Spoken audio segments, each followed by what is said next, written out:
ढोल वाला एक रहस्यमयी कहानी है। चलिए आज की कहानी को शुरू करते हैं। एक शहर में एक ढोल वाला रहता था। वह ढोल बजाने में बहुत निपुण था। शहर के अधिकतर कार्यक्रमों में उसे ढोल बजाने का आमंत्रण मिलता था। एक बार एक सॉफ्टवेयर कंपनी में काम कर रहे इंजीनियर लड़के की शादी होने वाली होती है, जिसके लिए ढोल वाले को ढोल बजाने के लिए बुलाया जाता है। शादी बहुत बड़े रईस परिवारों के बीच होती है, इसीलिए बहुत बड़े बड़े घर के नामी लोग शादी में दावत में पहुंचते हैं। सभी ढोल नगाड़ों की धुन का लुत्फ उठा रहे होते हैं। ढोल वाला अपनी ज़बरदस्त संगीत शैली से शादी का माहौल बना देता है, जिससे इंजीनियर बहुत खुश होता है। शादी का कार्यक्रम धूमधाम से संपन्न हो जाता है। इंजीनियर ढोल वाले को अपनी कंपनी में होने वाले एक कार्यक्रम के लिए आमंत्रित करता है और साथ ही उसे कुछ एडवांस रुपया भी दे देता है। ढोल वाला इतना बड़ा ऑर्डर पाकर खुश हो जाता है। अगले दिन ढोल वाले को नदी के किनारे गणेश विसर्जन के लिए बुलाया जाता है। नदी के घाट में लोगों की भीड़ इकट्ठा होती है। गणेश जी की बहुत सी मूर्तियां विसर्जित होने आई होती हैं। इसी बीच ढोल वाला ढोल को पीटते हुए गणेश जी का विसर्जन करवाने लगता है, लेकिन गलती से उसका पैर फिसल जाता है और वह नदी में गिर जाता है। पानी में गिरते ही उसके गले से उसका ढोल निकलकर नदी की धारा में बहने लगता है, लेकिन ढोल वाले को भीड़ में खड़े कुछ लोग पकड़कर खींच लेते हैं, जिससे वह नदी में बहने से बच जाता है। ढोल वाला अपने ढोल को खोकर दुखी होता है, इसीलिए वह नदी के किनारे किनारे पानी के बहाव की दिशा में आगे तक पैदल ही ढोल खोजने जाता है। किस्मत से उसे अपना ढोल तो नहीं मिलता, लेकिन एक दूसरा अजीब तरह का ढोल नदी के किनारे पड़ा हुआ दिखाई देता है। ढोल वाला दौड़कर ढोल के सामने पहुंचता है और उसे चारों तरफ से छूकर देखने लगता है। वह नया ढोल पाकर बहुत प्रसन्न हो जाता है, लेकिन ढोल को देखकर उसे बहुत ताज्जुब होता है, क्योंकि ढोल में कई तरह की बटन लगी थी और साथ ही उसके चारों तरफ सौर ऊर्जा पैनल लगा हुआ था, जिसे वह चार्ज होता था। ढोल को देखकर ढोल वाला उसे साधारण समझकर उठा लेता है और अपने साथ ले जाने लगता है। ढोल वाला ढोल को अपने घर ले जाकर सभी को दिखाता है। उसके परिवार के सभी सदस्य ढोल को देखकर बहुत खुश होते हैं और तभी अचानक ढोल में ग्रीन लाइट जलती है और जैसे ही ढोल वाला उसे टच करता है तो वह लाइट रेड हो जाती है। ढोल वाला थोड़ा घबराने लगता है, लेकिन उसे लगता है कि यह कोई लाइट से बजने वाला ढोल होगा। अब वह धीरे धीरे ढोल बजाकर अपने धुन का रियाज करने लगता है। अचानक ढोल में कई रंगों की लाइट जलने लगती हैं। ढोल वाला डर की वजह से ढोल बजाना रोक देता है और दूर खड़ा हो जाता है। उसके परिवार के सभी सदस्य ढोल को देखकर डरने लगते हैं। सभी ढोल को एक कमरे में बंद करके रख देते हैं। अगले दिन सॉफ्टवेयर कंपनी में ढोल वाले का कार्यक्रम होने वाला था, जिसकी चिंता की वजह से ढोल वाले को रात भर नींद नहीं आती। अगले दिन कार्यक्रम में जाने के लिए ढोल वाला वही ढोल ले लेता है जो उसे नदी के किनारे मिला था और सॉफ्टवेयर कंपनी पहुंच जाता है। वहां उसे वही इंजीनियर मिलता है। वह उसे मंच पर जाकर ढोल बजाने को कहता है। ढोल वाला मंच पर चढ़कर धीरे धीरे ढोल बजाना शुरू करता है। जैसे जैसे ढोल बजता है, वहां खड़े लोगों के मोबाइल का नेटवर्क गायब होने लगता है। सभी अपना मोबाइल निकालकर देखने लगे। सभी की नज़र मंच पर खड़े ढोल वाले पर पड़ती है। उसके ढोल में रंग बिरंगी लाइटें जलने लगती हैं। लोगों ने ऐसा ढोल पहली बार देखा था, इसीलिए सभी उसे बहुत ताज्जुब से देख रहे थे। ढोल की धुन बढ़ जाती है।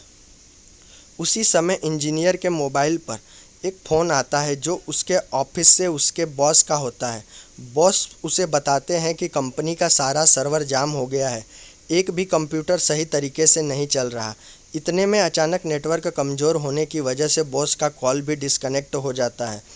अपने बॉस का कॉल कटते ही इंजीनियर भागते हुए अपने चैम्बर में जाता है और अपने कंप्यूटर को चेक करता है तो उसे पता चलता है कि उसकी कंपनी में लगे हुए सर्वर को किसी ने अपना सर्वर बना लिया है और उसकी कंपनी के सर्वर में सैटेलाइट की फ्रीक्वेंसी पाई गई है, जिससे लगता है कि शायद सर्वर में अब एलियन का कब्जा है। इंजीनियर ने अपने बॉस को बताता है कि हमें अभी सारे सर्वर बंद करने होंगे, क्योंकि सर कंपनी के सर्वर पर हमारा कंट्रोल नहीं है। बॉस चल रहे ढोल प्रोग्राम को रोकने का आदेश देते हैं, जैसे ही ढोल वाला ढोल बजाना बंद करता है तो सभी के मोबाइल का नेटवर्क दोबारा आने लगता है और कंपनी के सर्वर में भी सब कुछ चलने लगता है। इंजीनियर को ढोल वाले के ऊपर शक होता है कि उसके हाथ में ढोल था, वह ढोल कम इलेक्ट्रॉनिक मशीन ज़्यादा लग रहा था। इंजीनियर अपने बॉस से ढोल की चर्चा करता है, तभी उसके बॉस ढोल वाले को अपने चैम्बर बुलाते हैं और जैसे ही उसके ढोल को देखते हैं वह दंग रह जाते हैं, क्योंकि उन्होंने इंजीनियरिंग का इससे नायाब नमूना आज तक नहीं देखा था। ढोल के अंदर की मशीन बहुत ही जटिल थी, जिसे समझने में उन्हें कई घंटे लग जाते हैं। ढोल के परीक्षण के बाद उन्हें पता चलता है कि यह कोई ढोल नहीं बल्कि एलियन का संपर्क साधने का यंत्र है, जिसे डिजिटल फ्रीक्वेंसी की मदद से चलाया जाता है। ताज्जुब की बात तो यह थी कि ढोल वाले को धुन में एलियन से संपर्क साधने की तरंगें निकलती थी, लेकिन जब कोई और उस धुन को बजाता था तो एलियंस के संपर्क में नेटवर्क प्रॉब्लम आने लगती थी।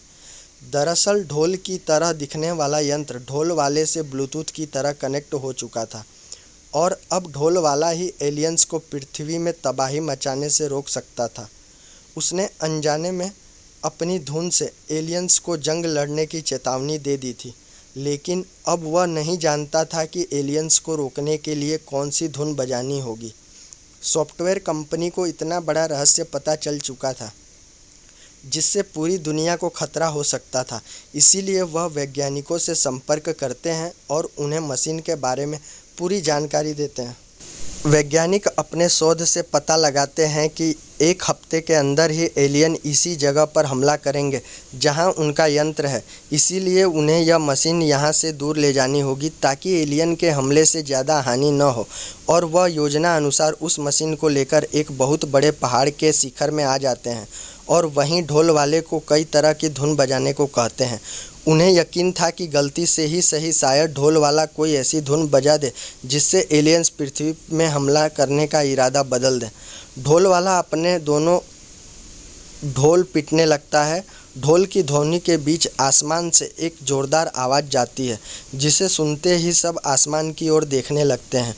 तभी एक बहुत बड़ा स्पेसक्राफ्ट तेज़ रोशनी के साथ दिखाई देता है।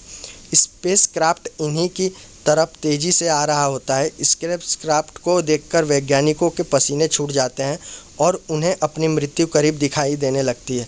लेकिन जैसे ही स्पेसक्राफ्ट पहाड़ के ऊपर लैंड करता है, उसके अंदर से एलियंस की फौज निकलती है। सभी के हाथ में एक से एक हथियार होते हैं, जिन्हें देखकर वैज्ञानिक डर जाते हैं। तभी उनमें से एक एलियन ढोल वाले के पास जाकर उनकी तरफ हाथ बढ़ाता है।